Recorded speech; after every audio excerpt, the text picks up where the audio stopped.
Assalomu alaykum YouTube ishqibozlari. Konteyner mahsulotlarini so'ragan akalarimiz uchun narx-navolari bilan tanishtiramiz.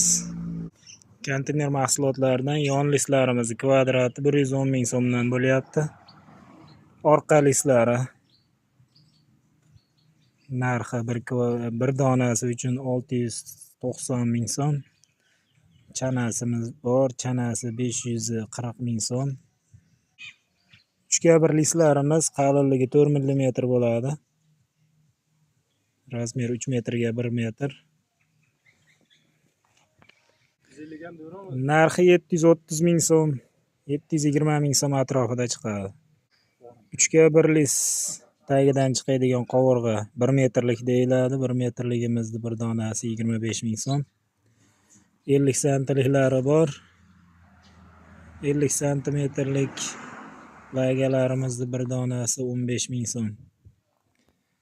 Laga 230 lik 83 ming so'm donasi. Qovurg'alisi, ichida qovurg'asi borlari mana shunaqa holatdagilari 90 ming so'm donasi. 10 ga 15 230 razmeri 230 10 santiga 15 santi donasi 250 ming so'm.